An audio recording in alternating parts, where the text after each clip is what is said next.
The U.S. men's national team closed out their 2021 fixture list with a friendly against Bosnia Herzegovina. The U.S. ended up winning that match 1-0 with a late game goal from Cole Bassett, and as predicted, it was fairly uninspiring, unfun 90 minutes of soccer that most of us watched in the background of whatever Christmas party we happen to be at. Now, that being said, there are some things that we can learn from this game, and there are some things that we can analyze and check out moving forward, and that's exactly what we're going to do today on this episode of the Yank Report. What's up? My name is Sam. This is the Yank Report, the show where we talk about the U.S. men's national team, and if you're into that sort of thing, please hit that subscribe button, hit that like button, hang out with us, check out more videos. Let's get into it, starting where we usually start, the goalkeepers. And Matt Turner was the goalkeeper as expected. He got the 90 minutes. Not much you could say about his performance. He didn't really get tested very often, and certainly once Bosnia went down to 10 men, it didn't look like he was going to get tested much at all. So moving on to the defense, and that's where we have some interesting things happen. I know heading into this game, I wanted to see Aaron Long. Aaron Long was a scratch. He was not fit enough for that 90 minutes, so that's a bit disappointing. However, we know that, because Greg brought Aaron Long into that last World Cup qualifying camp, and then he brought him into this camp, that Greg very much believes that Aaron Long is going to be part of this group moving forward, which is interesting, because we do have 4 center backs that are pretty good. 5 if you count Mark McKenzie. So we have John Brooks, Chris Richards, Miles Robinson, and Walker Zimmerman. 4 guys who I think have all proved themselves fairly reliable in CONCACAF. Then you have Mark McKenzie that makes 5, but Greg is very adamant about bringing Aaron Long to be a part of this group. And, if you look at Aaron Long, his profile is very similar to Miles Robinson, and Miles Robinson has been the dominant center back of this group throughout World Cup qualifying. So how will Aaron Long be a part of this group? What does Greg really have in store? I think Greg, and this will be a recurring theme as we go through this lineup, is really interested in navigating potential injuries, because though we have some good players in place at a lot of positions, we are fairly thin, and a few injuries at center back could have us in a tough situation. So having Aaron Long available, whether he pushes one of those guys out of that top 4, or he's the 5th center back on call, or whatever it is, could be a good thing moving forward. Definitely something that Greg's interested in moving forward. Now, the other interesting thing here is Jonathan Gomez, the player that everybody wanted to see, one of the biggest hyped players of this entire roster, did not get the start. Ended up being George Bello. George Bello kind of had that George Bello game that we've come to know, where he had some nice slide tackles, he had some nice moments in defense, but he also had some moments where he kind of lapsed. And whenever I say lapse, there's moments where you expect him to be in one position and he's just not.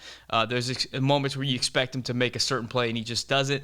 We're still waiting for George Bello to turn that corner. Still a very hyped, very young player. Still a player that's getting interest from overseas, but a player that just hasn't really clicked yet in a way that some of the other young players have and have turned a corner and are really contributing to this team. So is George Bello going to be in the mix at the left back position moving forward for the national team? Without significant injury to that position, I don't see it. Now, whenever it comes to Jonathan Gomez, he did come in late in the game and did contribute to that goal. He's a decisive player. He's an attacking player, but he didn't get very many minutes in this game, so it's hard to really rate him for that. The people who are very high on Jonathan Gomez are going to continue to be high on Jonathan Gomez following this game. The people who want to see more are going to want to see more. He's on his way to Real Sociedad, so that'll be the true test of Jonathan Gomez moving forward.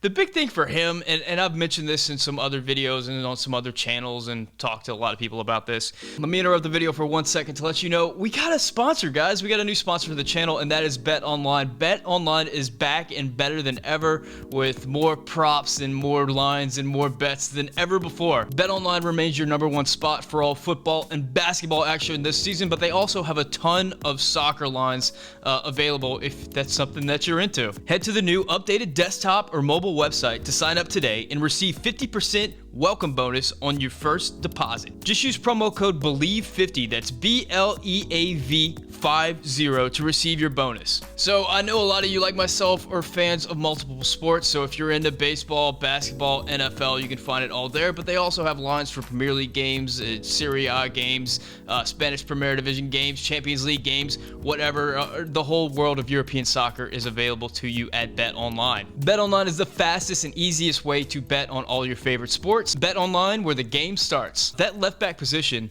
assuming that Greg is going to be bringing two left backs to Qatar, it's going to be a tough group to break into. We have Anthony Robinson, who's basically the incumbent at that position, and then we have Joe Scally, who has not gotten a start or playing time yet for the full group, but just about everybody feels like he's got the resume and the talent that will be a part of this lineup, whether he's starting on the left or a backup on the left or a backup on the right, whatever. He's going to be included in this group, and he's played some very good, very high-level minutes at that left back position. So for Jonathan Gomez to break into that, he's going to have to be better than George Bello. He's going to have to be better than Sam Vines, who Sam Vines himself has hit the ground running in Belgium and seems to be putting in some good performances over there. So it's going to be a tough road to hoe for Jonathan Gomez. In the right back position, Brooks Lennon was one of the better performers on the day, but, Brooks Lennon is a player that's pretty far down in the right back depth chart himself. He's a player that, while is a quality player for Atlanta United, is not a player that has any European ambition at this point. I remember he started his career at Liverpool, but never really broke through over there. I think it's one of those things where he had a good game, and credit to him, and maybe he's a part of some camps like this in the future. But I think if we look at our right back depth chart, if there's a situation where the European-based players are able to come in, I don't know if Brooks Lennon is going to be a part of many of those groups moving forward. The player that was kind of hyped that ended up getting minutes at right back later in the game, Brian Reynolds. Of course, Brian Reynolds makes the blockbuster transfer over to Roma, but does not hit the ground running. The coach that brought him in leaves. He ends up with Jose Mourinho, and it's just been iced ever since. And it has not looked good in the minutes that we've seen from him at Roma. You see the athleticism and the crossing and the quality that he has, but he's got to put it together. I don't know if he's going to be able to put it together in time for 2022. He might be a 2026 guy, but he's a player that just desperately needs playing time. Maybe he gets a move in this window, and things are looking better for him. But as of right now, he's on the outside looking in whenever it comes to the World Cup qualifying 23. So let's move to the midfield line for the first real point of contention, and a really puzzling thing from Greg Berhalter here, because at the 6th spot, we all expect to see Kellyn Acosta there, but he ends up going with Johnny Cardoso, which is frustrating because that meant that Kellyn Acosta would be played as an 8, and we know from a lot of games, the Panama game, the Canada game, a lot of the games where the U.S. has struggled, Kellyn Acosta has been played as an 8. Love or hate Kellyn Acosta, being an attacking midfielder is just not in his bag. That's not his thing, and he struggles every time we've seen him do it. So to see him in this friendly, deployed as an 8, that means that Greg, at least in his world, in the Greg Berhalter universe, Kellyn Acosta is still potentially considered an 8, which is a scary thing moving forward. We know about the 8 struggles. We'll talk about that in a second. But as far as Johnny Cardoso, I know in the preview video, whenever I talked to Jake from FIFA America, we talked about how Johnny Cardoso has been good, but not spectacular in the games that I've watched him in Brazil, and it's more or less the same. My opinion didn't change too much on Johnny Cardoso. He's a useful player. You see that ability on the ball, that ability to turn and find the safe pass. What you don't see is mind-blowing, line-breaking passes, big diagonals, stuff like that, really impressive things that make you kind of jump out of your seat. And you don't see he's not an athlete with the ability to really have a lot of range and shut things down. You don't see the awareness that a Tyler Adams has. He's not as quite as tough on the ball as a Yunus Musa. So he's a useful player, but I don't know if he's going to be relevant to the national team in this 2022 World Cup qualifying window.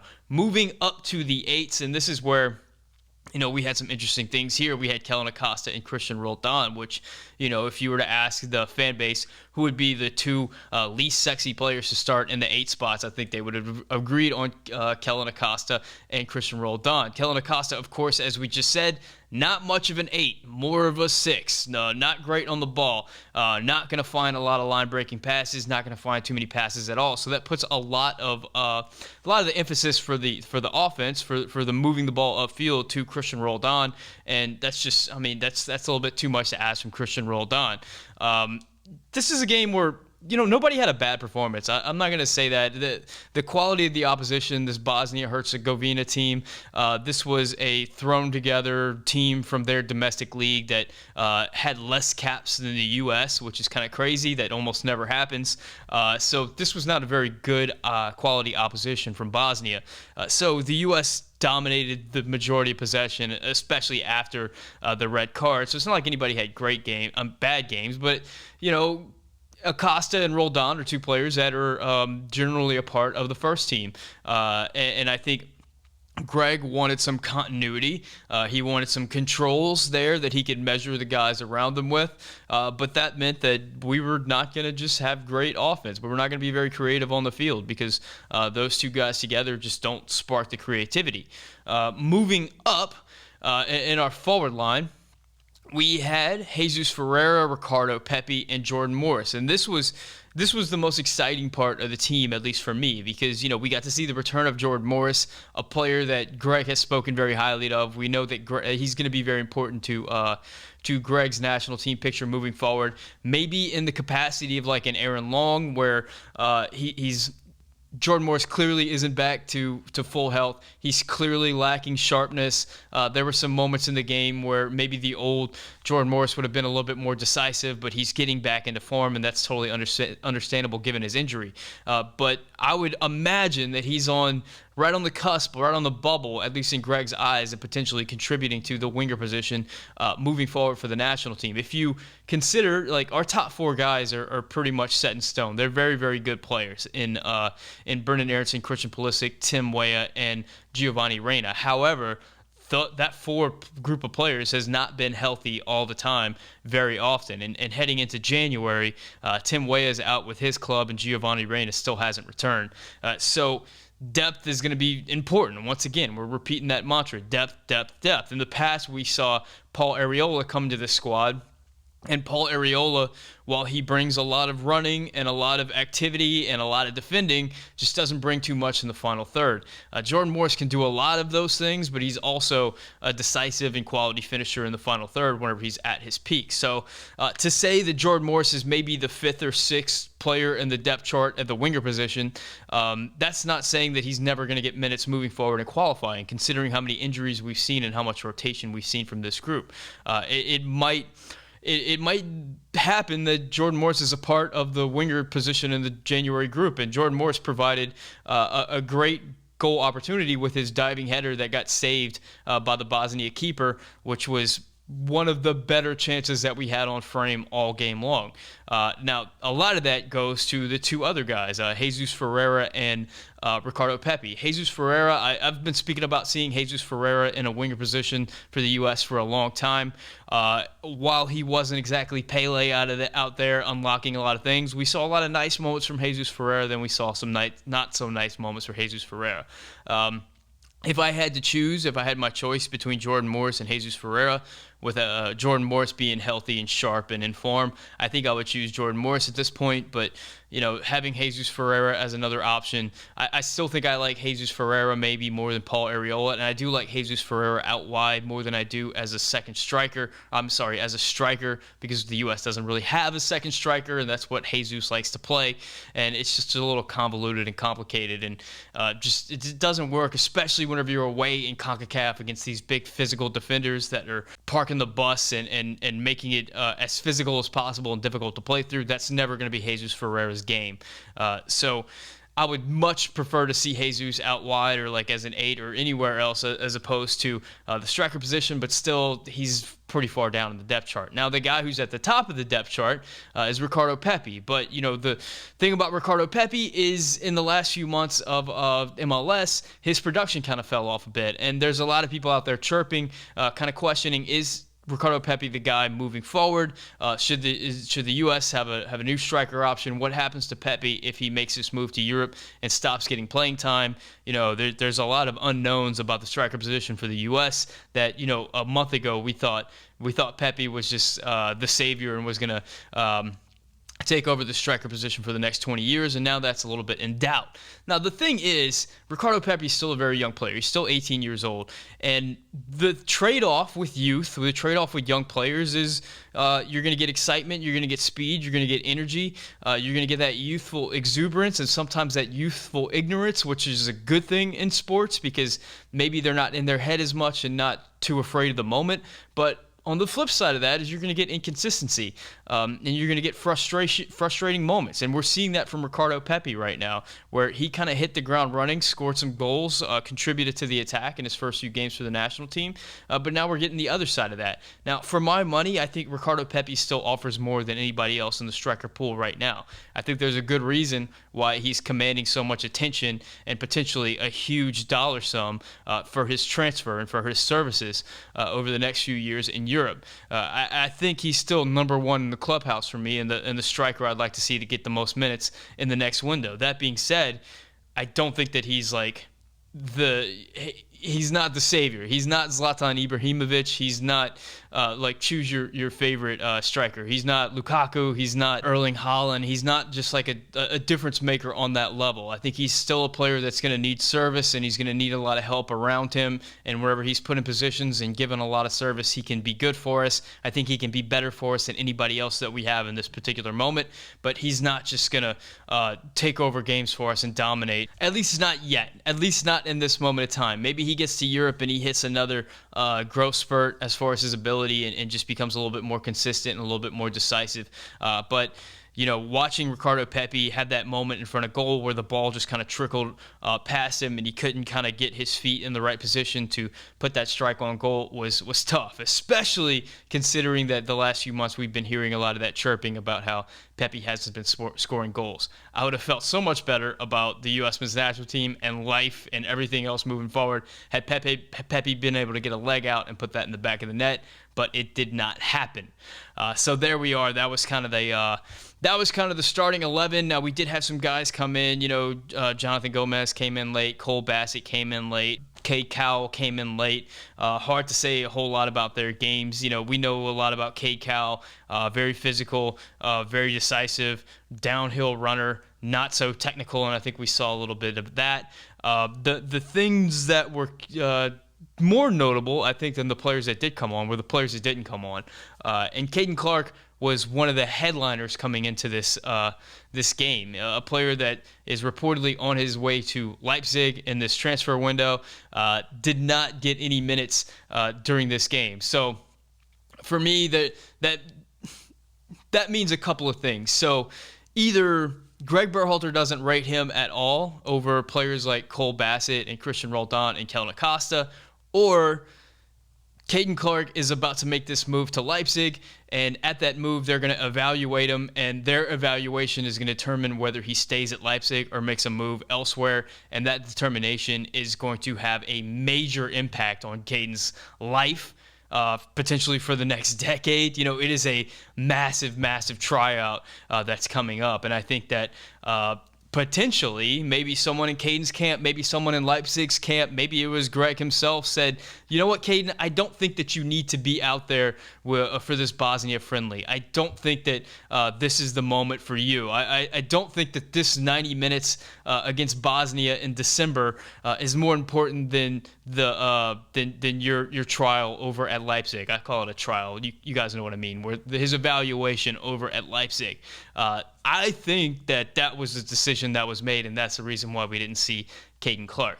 Taylor Booth is the other player that people were disappointed that we didn't get to see.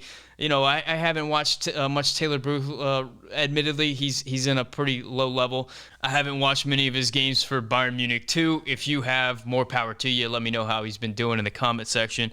But I think it's fair to say that I don't think that Taylor Booth is going to be in the plans, at least in the near term, unless something drastic happens with his club situation going into 2022. And that kind of brings me to the points that I have following this game, and I have three big lessons that I think are really important to learn moving forward. Three things that I think are very important for the perspective of this camp in general.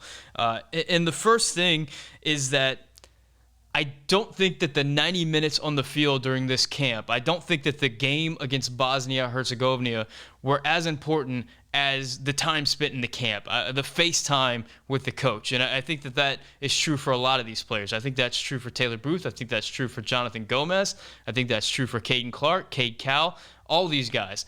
Some of these guys have represented the national team at youth level, but I'm fairly certain that this is the first time they've gotten extended minutes with Greg Berhalter. So Greg got to learn about them, got to meet them personally. Very important. We've seen that Greg tends to go with the players that he sees on a regular basis, which is also part of human nature. Humans tend to go with the people that they know personally. So building that chemistry with Greg, I think, is going to be very important for a lot of these players moving forward. And I think that chemistry built during the camp, during these extended weeks with Greg, is more important than how they performed in that actual game, especially considering how just vanilla and boring that game was. The second lesson that I think is important for the fan base to learn is that sometimes the lesson you learn from a friendly is not the lesson that you wanted to learn. And that's swallowing the pill that maybe some of these youth prospects are not going to be relevant to the 2022 World Cup campaign. Maybe they're going to be 2026 guys. Maybe the young players that we have coming up are not going to be able to push out some of the veterans that we have. Maybe, and that's a reality that we kind of have to accept whenever it comes to guys like Taylor Booth and Jonathan Gomez and Caden Clark, Cade Cowell. These are very good, very young players and could potentially have very long and successful national team careers, but it might not be in this window because we just don't have very much time. We have about a year until the World Cup, and we don't have much season. Some of these guys are going to be out of season. Some of these guys are going to be starting brand new at brand new club situations, and it's going to be difficult over that time to break into the national team, which brings me to my third point, and that is the national team now is way more difficult to break into than it was 2 years ago. 2 years ago, the national team had pretty much a complete reset, and we tossed out a lot of the old guard and brought in a lot of young players. And that meant that a lot of players that maybe didn't quite have the most impressive resume coming in were given an extended opportunity to join the national team and see what they could do. Whenever you look at, say, like, I think a good comparison would be Tim Weah and Conrad De La Fuente. I mean, like, on paper, Conrad's resume and Tim Weah's resume are not too dissimilar. They both were youth players for very big clubs. Tim Weah over at PSG and Conrad over at Barca. They both got a few appearances for those big clubs in some games that were well in hand for their club. And then they get the move to a French team, and then they start getting playing time. And for Tim Weah, that was enough to become a regular for the national team. For Conrad, it's not going to be as easy because he's got these players in front of him. Because all of a sudden, whenever Tim Weah was coming into the national team, it was who in the world is going to play winger for the U.S. men's national team? We had Christian Pulisic and who else? At this point, Conrad's got four very good wingers, very good young wingers that he's going to have to get ahead of in order to break into the team. And then he's got some veterans like Jordan Morris and Paul Arriola that the coach has a lot of faith in and has seen a lot and appreciates what they bring to the group. So for players like Jonathan Gomez, for players like Caden Clark and Cade Cowell, it's going to be much more difficult to break into this national team than for maybe their counterparts only a few years older than them. And that's not a bad thing at all. That's a very good thing. That's a sign that the program is moving forward, and it's a sign that a lot of these young players that we developed and had high hopes for are beginning to live up to that expectation that we had for them. A lot of these guys, I mean, just a few years ago, Tyler Adams was just breaking into Red Bull. Gio Reyna was transferring over to Dortmund with the whole world in front of him. Same thing for Christian Pulisic. Christian Pulisic was making that move to Chelsea, and we weren't really sure what was going to happen. Weston McKennie was this utility player for this really bad Schalke team, and we didn't know if he was playing because the team was so bad or if what we were seeing was actually real, if he was actually a good player. Fast forward a few years, all these guys are very important parts of Champions League teams. The talent pool has developed really, really well, better than I really could have hoped for at this point in time. So hopefully that continues. Hopefully that next generation continues to push this current generation, but it's going to be way more difficult for those new players to break in because they're going to have to be even better than that previous generation was in order to surpass the current generation. I know I'm speaking a lot in the space-time continuum, but I hope you guys kept up with that. So that was kind of what I thought about this particular camp for the national team. I wasn't too excited about it. I'm very glad that it happened. I'm always glad whenever players get opportunities, whenever players get FaceTime with a coach. We don't know, maybe down the road, this camp is the reason why Jonathan Gomez chooses the U.S. and he ends up being a really important player for us a few years down the road. Maybe this is the thing that inspired. Maybe Caden Clark learned something in this camp that he's going to be able to take to Leipzig and just be that much more confident and ready whenever he's given his opportunity to show what he can do. This roster is just getting more and more difficult, which is important because we've got some difficult fixtures coming up in January. I believe January 6th is whenever the next January camp, whenever the January camp is going to start, whenever it ceases to be the December camp and turns into the January camp, and all the first team players come in ahead of that all-important 3-game World Cup qualifying window that's got Canada included in the mix. And I know everybody wants to beat Canada. I know that the trash talking between the U.S. and Canada is heating up. But to me, that's the least important fixture in that 3-game window. We've got 2 home games. If we win those 2 home games, we're basically at the World Cup. We basically could purchase our plane tickets at that point. So a very important window coming up. If we're able to take care of business in that window, who knows? Maybe some of the players, these young players that we're talking about, will then have an opportunity to come in for some World Cup qualifiers. I don't know. At that point, we'll be playing with house money, and Greg can kind of do whatever he wants. But that's it for me for this video. I'm curious about your thoughts on the game. Were you as unimpressed as I was, or were you actually really excited about that? Were you disappointed that Caden Clark didn't get to play or Jonathan Gomez didn't start? Let me know your thoughts in the comment section. As always, dígame un comentario en español si puede hablar español. If you're new around here, please consider hitting that subscribe button so we can see you again. If you want to support the channel, hit that like button. If you really want to support the channel, you can become a member. Hit that join button at the bottom. You get a lot of cool things. You get some badges, stuff like that. Get access to some behind the scenes content. Get to see the videos before they're posted live.